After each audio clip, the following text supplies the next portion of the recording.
오늘도 우리 시장에는 정말 수많은 이슈들 쏟아져 내리고 있는데요. 그 안에서도 바로 공략해 볼 수 있는 테마와 섹터만 쏙쏙 뽑아드리겠습니다.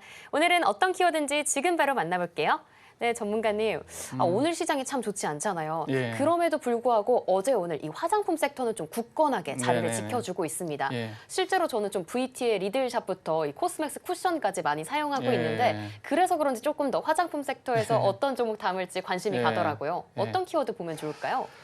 화장품 관련해서는 일단은 한알령 해제도 있지만 그다음에 새로운 시장을 개척해 나가는 그런 종목들에다가 좀 포커싱을 좀 맞췄으면 좋겠고요. 이제 그런 대표적인 종목이 이제 APL이라는 종목이죠. 제가 여기 이제 오늘도 출근하는데 그 요즘은 이제 엘리베이터 안에 이제 조금 이제 그 광고판이 있습니다. 거기 보니까 탤런트 김희선 씨가 얼굴에다가 뭐 이렇게 문지르시더라고요. 그래서 저분은 얼마나 더 이뻐지려고 아무튼 나도 한번 해볼까 그랬었는데 그게 이제 APR의 저기 뭐야 메디큐브 AGR 그 시리즈 제품이더라고요. 그래서 지금 우리가 시장을 접근하는 데 있어서 그러니까 트럼프 관세로부터 조금 무풍지대이고 그죠? 그다음에 엔비디아 쪽 그쪽 경기 침체에도 무풍지대이고 그러면은 여러 가지 뭐 섹터가 있는데 이제 어제 같은 경우는 JYP 엔터지로 갖고 왔고 그다음에 또 하나는 이제 화장품 주가 될 것 같습니다. 일단 화장품은 일단은 미국에다가 이제 우리가 수출할 때 화장품도 관세로부터 자유로울 수는 없지만 또 하나의 시장이 열리잖아요. 중국 쪽 한알령을 해제하면서 그렇기 때문에 트럼프의 그 관세 정책이랑 또 중국 시장이 개방되는 거랑 좀 상쇄하는 효과가 있고 그다음에 경기 침체에 대한 그런 것들로부터 좀 벗어날 수 있고요. 그래서 어저께 APR의 그 사업 구조를 제가 좀 분석을 해봤는데 일단은 사업 구조가 굉장히 좋습니다. 첫 번째로 좋은 건 뭐냐면은 이 자사몰을 통해 화장품을 직접 판매를 하더라고요, APR이. 그래서 이제 이 자사몰에 한 500만의 가입자가 있는데 그 가입자를 대상으로 판매를 하기 때문에 굉장히 좀 뭐랄까 판매비라든가 관리비 있어서 굉장히 절감되고 그다음에 영업이익률 마진이 높은 그런 구조를 가지고 있습니다. 자 그리고 이제 또 하나 이제 좋은 건 뭐냐면은 그 화장품 이렇게 메디큐브 AGR 그 시리즈를 팔면서 그거에 관련되어 있는 화장품들을 이제 같이 파는 거죠. 그러니까 시너지 효과가 나는 겁니다. 그래서 보면은 화장품의 라인업들을 보면은 여러 가지가 이제 종목들이 많은데 제로 모공 패드 이게 아마존 토너 화장품 수입 1위라고 합니다. 그다음에 콜라겐 나이트 랩핑 마스크 안 쓰는 거니까 잘 모르겠는데 어색한데 이것도 마스크 부분 2위고요. 그다음에 콜라겐 젤리 크림 보습제 이것도 지금 3위라고 합니다. 그래서 이거 내용을 읽어보니까 모공 패드, 나이트 랩핑 마스크, 콜라겐 젤리 크림, 이거 나도 한번 써보고 싶은데 막 그런 생각이 들더라고요. 남자인데 피부에 전혀 관심이 거의 없는 편인데 이거 한번 써봐도 되지 않을까라는 그런 생각이 들더라고요. 근데 지금 K뷰티가 유명하잖아요. 이제 그 외국 우리나라 한류가 이제 우리 아시아, 미국 뿐만 아니라 유럽으로도 수출되면서 이제 한류에 대한 관심이 많아지면서 K뷰티에 대한 관심도 많아질 텐데요. 아마 이 APR이 동유럽 쪽에 이제 진출하면서 아마 새로운 또 이제 성장의 모멘텀으로 삼을 것 같습니다. 보면은 이제 K뷰티 성장세가 높은 국가들, 폴란드라든가 벨라루스, 덴마크 여기는 110%가 넘습니다. 보통 100%가 넘어요. 성장률이 이런 지역에다가 이제 APR이 진출을 하는데 시장을 확대해 나가는데 또 하나는 이제 SNS라든가 온라인뿐만 아니라 백화점 쪽으로도 좀 진출한다는 얘기가 있기 때문에 아마 APR의 올해 성장성은 좀 어느 정도 좀 담보가 된 게 아닌가라는 이제 그런 생각이 들고요. 한번 차트를 보면서 좀 설명을 좀 드리도록 하겠습니다. 자, APR 차트인데 오늘 지금 시장 급락하는데 지금 종합주가지수 뭐 코스피 코스닥 뭐 3% 하락을 하고 있는데 지금 상대적으로 선방을 하고 있죠. APR 같은 경우에는 자 그냥 뭐 상관이 없죠. 그냥 시장이랑 거의 상관없는 그런 흐름을 이제 타고 있는 그런 모습을 보이고 있습니다. 수급도 잠깐 좀 체크를 하고 갈까요? 수급을 좀 보시면은 수급 화면을 좀 띄우도록 하겠습니다. 자, APR의 수급을 보시면은 지금 외국인과 기관 투자자 쌍끌이 매집이 보이시죠? 외국인과 기관 투자들이 지금 제일 위에 단에 있는 거는 저기 뭐 오늘 잠정입니다. 그리고 어저께까지 이제 집계가 다 되어 있는데 오늘 조금 외국인이 팔고 있지만 그다음에 기존에 지금 외국인과 기관 투자들이 쌍끌이 매집을 하는 모습을 보이고 있어요. 특히 이제 금융 투자 투신 연기금 사모펀드 제가 이제 항상 말씀드리죠. 기관의 수급 볼 때는 4개를 함께 보라고 말씀드렸습니다. 그러면 기관의 4개 수급이 같이 들어오면은 100점 만점이라고 보시면 되고 수급의 200점 만점은 뭐냐면 기관 투자자들 개가 있잖아요. 기관 투자자들 그만큼 외국인들의 수급이 들어오면 200점이라고 보시면 되는 거고 기관 투자자들의 수급이 금융투자 투신 연기금 상업펀드 4개가 짱짱하게 들어오는데 외국인의 수급이 그거 합계를 넘어서는 거의 더블로 되는 뭐 그런 것들은 더 수급이 300점짜리라고 보시면 돼요. 근데 지금 이 APR의 수급은 200점짜리 수급이라고 좀 생각하시면 될 것 같고요. 그래서 굉장히 좀 앞으로도 좋은 모습이 기대된다라는 말씀을 좀 드리고 싶고 좀 다른 각도로 제가 좀 보여드릴게요. 차트 중에서 그물망이라는 게 있습니다. 그물망은 뭐냐면은 자 모든 이동평균선을 이제 표시해 주는 거예요. 그러니까 제가 어저께도 방송 말씀드렸는데 이동평균선 위에 있는 그런 캔들 위에 있는 이동평균선은 매물대고 캔들 아래에 있는 이동평균선들은 지지대라고 했는데 지금 이제 매물대를 다 뚫었죠. 뚫고 이제 올라가려는 이제 모습을 좀 보이고 있습니다. 그래서 이제 어저께 터진 거래량이 약 400만 주가 터졌는데 어저께 매물대를 다 뚫어버리고 그러니까 매물대를 다 뚫었다는 얘기는 이제 두 가지 의미가 있어요. 뭐가 가장 큰 의미를 먼저부터 말씀드리면 이제 물려 있는 사람이 없는 겁니다. 매물대를 뚫었다는 거는 물려 있는 사람이 없는 거고 그다음에 이제 앞으로 이 해당 주식에 수익을 내서 조금 차익 실현의 그런 욕구가 많이 줄어들었다 이제 그렇게 이제 생각하시면 돼요. 그렇기 때문에 지금 APR 같은 경우는 지금 회사가 가지고 있는 펀더멘탈이라든가 성장성 그리고 차트 가지고 있는 거 수급 그러니까 이런 것들을 뭐라고 하냐면은 추세 실적, 수급, 이제 3박자라고 하거든요. 3박자 종목에 해당이 되고 저는 이제 매집비를 통해서 실제로 큰 손에 얼마 정도 매집이 들어왔나 좀 확인을 해봤는데요. APR 같은 경우에는 지금 모건 스탠리에서 JP 모간이 두 군데에서 약 200억 정도 지금 매집을 하고 있습니다. 외국계 투자자들은요, 여러분들 차트 보고 매매하는 게 아니라 펀더멘탈 보고 매매하는 겁니다. 단기로는 그 테마라고 하고 성장성 보고 중기로는 이제 성장성, 펀더멘탈 보고 하는 건데 모건 스탠리하고 JP 모간 에서 200억 정도 매수를 했다라는 거 굉장히 의미가 있고요. 저는 그래서 APR이 지금 장세랑 그렇게 크게 상관없이 수익을 낼 수 있을 만한 종목이고 앞으로도 중장기적으로 좀 보유를 해도 된다고 생각합니다. 네, 이렇게 오늘 하루를 대표적인 키워드를 요약하고 있습니다. 첫 번째 키워드는요, 전 세계에서 주목받고 있는 K뷰티였는데요.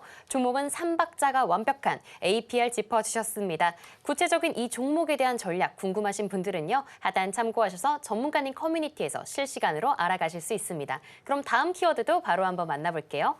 네, 전문가님. 오늘 또 섹터 살펴보시면 힘내주고 있는 게 또 AI잖아요. 네. 사실 퓨리오사 AI 관련 소식도 있지만 또 다른 AI 관련 소식도 궁금하더라고요. 네네. 또 어떤 키워드 만나보면 알 수 있을까요?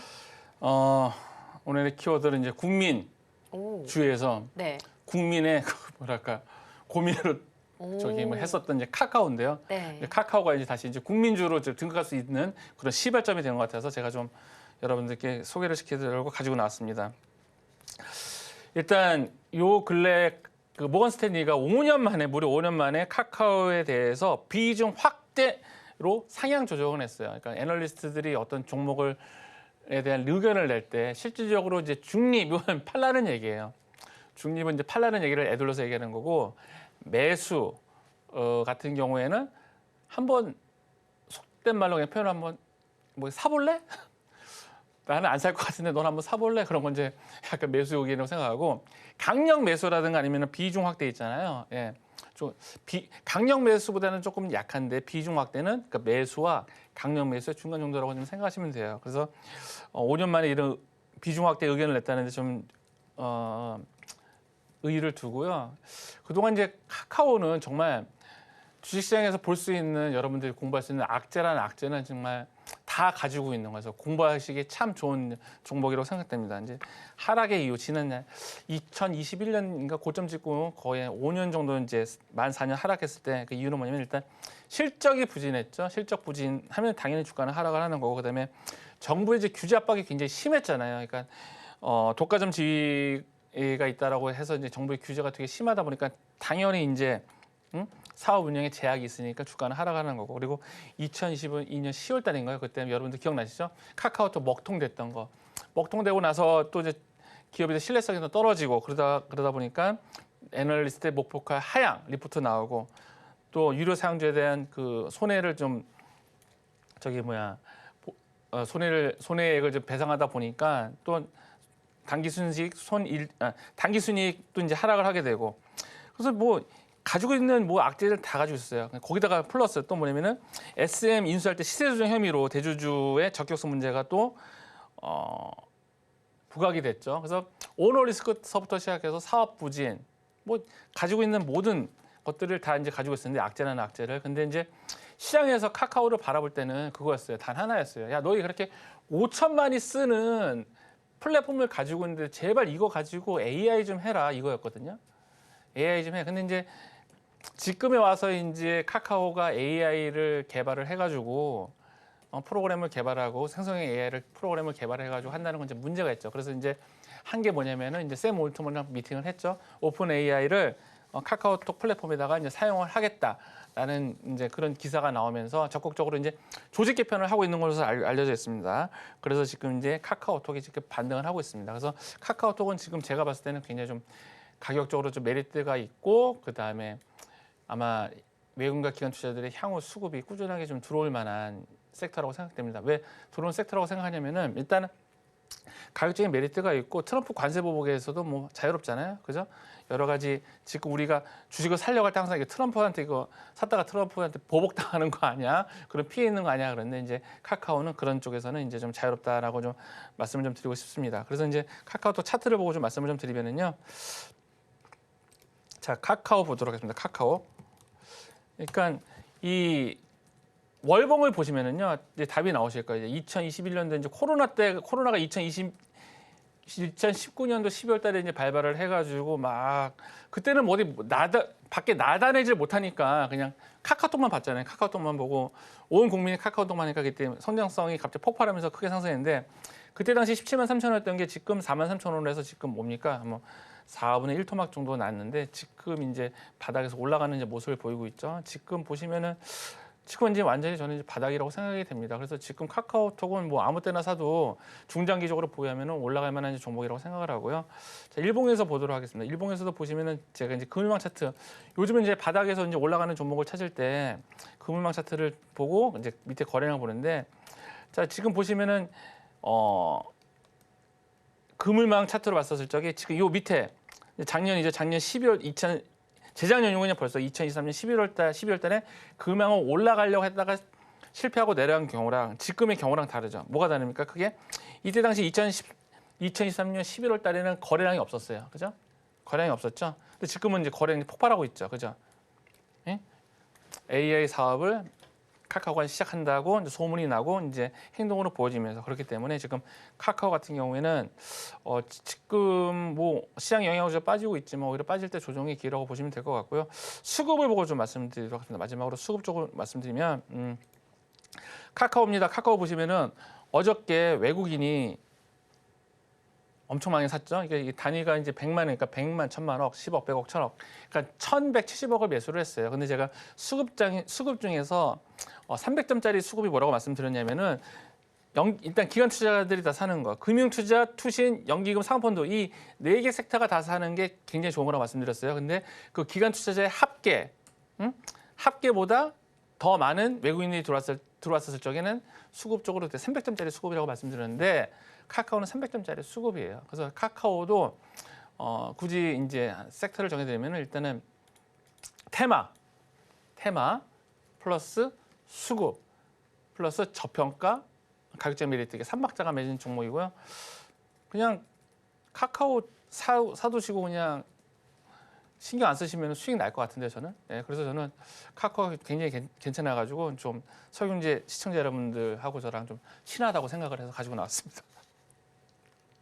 네, 다음 키워드는 카카오였습니다. 이번에도 3박자가 완벽한 종목이었는데요. 국민주로 또다시 등극할 수 있는 이 종목, 트럼프로부터 자유롭기도 하니까요. 꼭 주목해 주시면 좋을 것 같습니다. 그렇다면 다음 키워드도 지금 바로 만나볼게요. 네, 전문가님, 이제는 이 핸드폰이 플립 정말 많이 쓰시더라고요. 그래서 이 플립에 대해서도 좀 궁금한데 오늘 어떤 키워드 만나보면 좋을까요? 저도 이제 플립 휴대폰을 쓰고 있습니다. 써보니까 네. 되게 좋더라고요. 그러니까 저는 이제 이 가로를 이렇게 접었다 폈다 이렇게 쓰는 거 있거든요. 그래서 이제 주식을 하다 보니까 좀 여러 개를 좀 많이 봐야 되니까 플립을 쓰고 있는데 굉장히 좀 만족을 하면서 쓰고 있습니다. 일단은 이런 폴더블 시장은 이제 전 세계적으로 이제 성장하는 그런 어떻게 뭐 섹터 중에 하나죠. 이제 연평균 그러니까 IDC 차이나 전망에 의하면은 2025년 일단 중국 폴더블 시장이 약 전년 대비 8.3% 증가를 해갖고 약 1천만 대에 이를 것으로 이제 예상이 됩니다. 이것도 조금 더 증가가 되겠죠. 그러니까 주변에서 보시면 폴더블 쓰시는 분들이 굉장히 많더라고요. 그러면은 이제 폴더블을 삼성전자에다가 폴더블을 납품하는 폴더블에 광학 필름을 납품하는 세경 하이테크가 좀 수혜를 입을 것 같고, 중국 시장이니까 이제 이 세경 하이테크는 오포라든가 아니면은 샤오미에도 지금 폴더블에 들어가는 광학 필름을 지금 공급을 하고 있거든요. 그렇기 때문에 중국 시장의 팽창과 더불어 아마 수혜를 입을 거라고 이제 생각이 됩니다. 세경 하이테크가. 그다음에 또 중국 시장뿐만 아니라 북미라든가 아니면은 북미 시장에서도 지금 이 폴더블 시장은 굉장히 커지고 있고, 또 삼성전자가 적극적으로 좀 마케팅을 하고 있거든요. 그렇기 때문에 세경 하이테크는 양쪽에 거의, 그러니까 삼성전자는 독점적으로 공급을 하고, 그다음에 오포라든가 샤오미 쪽에서도 지금 공부를 하기 때문에 삼성전자가 매출을 견인하면은 중국발 광학 필름이 밀어주는 성장의 한 해라고 이제 생각이 됩니다. 그리고 또 글로벌 폴더블 스마트폰 시장 규모도 지금 2023년 276억 달러에서 2033년 향후 10년 후죠. 그러니까 1,319억 달러. 그러니까 연평균 16.9%가 이제 상승할 것 같습니다. 그러니까 중국 시장은 8.3%, 글로벌 시장 쪽으로 봤을 때는 크게 봤을 때는 16% 상승하는 그런 산업이기 때문에 세경 하이테크는 그런 글로벌 시장의 그 성장과 함께 삼성전자에 먼저 납품하고 그 기술력을 인정받아 가지고 중국이라든가 아니면은 추후에 글로벌 쪽으로도 휴대폰 메이커에다가 납품할 수 있지 않을까라는 생각이 들고요. 아무튼 OCA 필름이라고 있는데 이건 또 아이폰에도 공급을 합니다. 그리고 이제 제가 또 관심 있게 보는 게 뭐냐면은 갤럭시 S25 이게 이제 출시가 됐는데 130만 대 선주문 들어가고 지금 글로벌적으로 흥행을 하고 있다고 들었는데, 갤럭시 폴드 쪽도 이제 올해 6월 달 내년 하반기 쪽에 제품이 이제 나오려고 하거든요. 그러면 이제 또 세경 하이텍의 광학 필름이 또 여기 적용이 되겠죠. 그러면 또 세경 하이테크는 또 한번 매출의 그 성장 포인트가 다가오고 있기 때문에 지금 세경 하이테크를 갖고 오고, 자, 이런 모든 것들이 보면 차트에 담겨져 있어요. 차트를 보고 좀 설명을 드리도록 하겠습니다. 자, 세경 하이테크. 자, 세경 하이테크도 보시면 오늘 시장이랑 전혀 상관없는 모습을 보이고 있죠. 자, 그리고 지금 밑에서 거래량이 터지고 있고요. 지금 이제 악성 매도 대기 매물 다 이제 돌파하고 올라가는 이제 모습을 좀 보이고 있습니다. 보이시죠, 여러분들? 자, 제가 이제 그 차트를 지금 요즘 그물망 차트를 좀 많이 이제 갖고 오는데요. 이게 좀 직관적으로 좀 바닥에서 올라가고 매물 소화하는 과정을 좀 잘 표현해서 제가 좀 가지고 왔는데, 지금 이 세경 하이테크의 모습은 어디냐면은 이때 저 2023년도 11월 달에 이때 이제 그물망을 딱 뚫고 올라오고, 그다음에 요 그물망을 뚫고 올라왔을 때 이제 하위에 있는 그물망은 어떤 역할을 해주냐면 지선 역할을 해줘요. 자, 이 지선 딛고 올라가는 모습을 보이고 있죠. 자, 세경 하이테크 지금 모습도 보면은 그물을 뚫고 이 여기를 딛고 올라가는 모습을 보이고 있습니다. 그러니까 매물 소화가 어느 정도 됐다라고 보시면 되고요. 수급을 좀 보고 말씀드릴게요. 수급.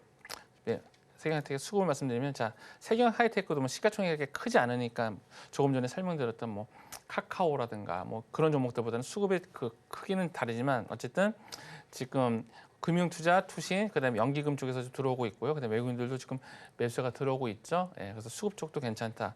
시장이 무너지고 있을 때 시장과 반대로 가는 종목들은요, 그만큼 재료가 많다는 것입니다.